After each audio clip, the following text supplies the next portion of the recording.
And welcome back. Right now, we are tracking Hurricane Ian, and hurricane warnings are now in effect in Seminole, Orange, Lake, Osceola, and Polk counties. And every Central Florida county is under some type of advisory at this hour. We have team coverage across our area and beyond as people get ready. Power crews prepare for outages, and officials work around the clock to keep everyone safe. This is a look at what is coming our way. Rain and winds hitting Havana, Cuba, as Hurricane Ian may landfall there as a Category 3 storm.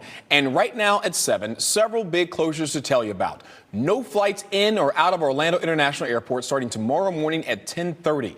Disney will also be closed tomorrow and Thursday, and public stores have announced closures starting tomorrow as well. We want to bring in our first morning weather team right now to break down the next several hours and, of course, the days ahead, because we know this is going to be a long event for us here. So we have team coverage for you with meteorologist Alex Alisi, but we're going to begin with the Chief Meteorologist Tony Manolfi. So, Tony, what is the latest advisory we have? First of all, Michelle, I love that analogy. This is a marathon. This is not a sprint. This is not a Charlie type of feature. This is not going to race in and out. This is going to be a 1.5 to 2, maybe 2.5 day ordeal with flooding, the risk for severe weather. We're already seeing that down south. With the 5 o'clock advisory, I cannot stress this enough. The one thing that really has caught our attention is the intensity forecast off our southwest coast, potentially making landfall here as a Category 4 hurricane with 130-mile-an-hour winds. Because it's a little bit stronger, that means that the core of the winds are going to take longer to wind down or kind of weaken. That won't really happen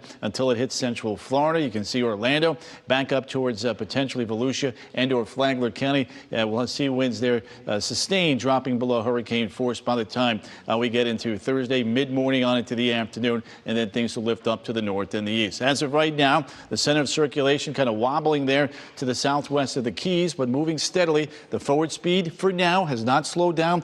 We like to see that. We don't want this to slow down. But with the latest advisory, for those of you just getting home, the hurricane warnings now extend inland to Lake, Seminole, Orange, Osceola, and Polk County. Elsewhere in our viewing area, they are tropical storm warnings, meaning that within 36 hours, you're likely going to see winds in excess of 40 miles an hour. In the hurricane-warned areas, that's 74 miles an hour or more. Let's take a look now at what's going on down to the south. A lot of buoy data here, just kind of assimilating what the winds look like as this is coming up in that 30 to 40 mile an hour range for the most part. But look at the Keys. 69 mile an hour wind gusts right there. And we have seen tornado warnings here for about the last 2 hours across South Florida. Look at the eye on the Key West radar.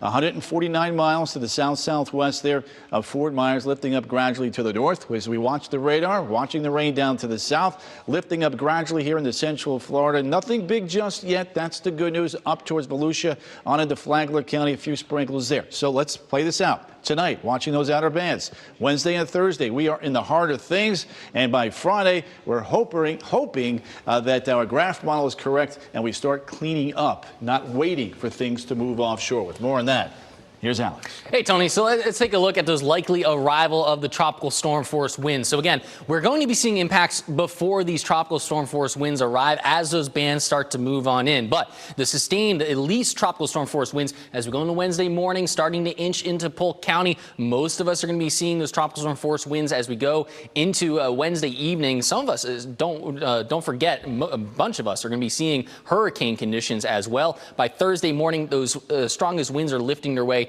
into Flagler County in northern Volusia County. As we take a look at that peak wind potential, again, I love showing this graphic because just take a look how impressive this is. 75 to 95 mile per hour winds. Again, that's not just gusts, but that's sustained winds moving its way up I-4. As that hurricane moves its way a little bit further inland again, it's going to slowly weaken. Again, the key word there is slowly. And even a Category 1 hurricane here, 55 to 75 mile per hour winds across much of the viewing area here as it, again, works its way up I-4. As we take a look at the power outage index, again, ground's already saturated. Add in the wind, that's going to topple over some trees. So it is very likely that we're going to be seeing widespread power outages around the Tampa Bay area. Very likely we'll be seeing power outages here in the Orange, and then possible that we're going to be seeing power outages across, again, a majority of Central Florida. And of course, that is why all those power crews are stationed and ready to go. Already seeing about 115 power outages being reported there in Orange County. I do expect, again, that to go on up. So as we take a look at Seminole County, Hurricane Ian, again, the impacts worst of the weather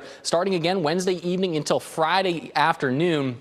was max wind gusts 70 to 80 miles per hour. Also, as we go into Orange County, again, hurricane warning in effect. Those max gusts 70 to 80 miles per hour. And finally, Osceola County also dealing with widespread rain, 8 to 12 inches. Hurricane warnings in effect as we track those max gusts 70 to 80 miles per hour. If I didn't get to your county, don't worry. We are going to get to you in just a moment. I'll bring you more of those county by county graphics in just a couple of minutes. Alex, thank you.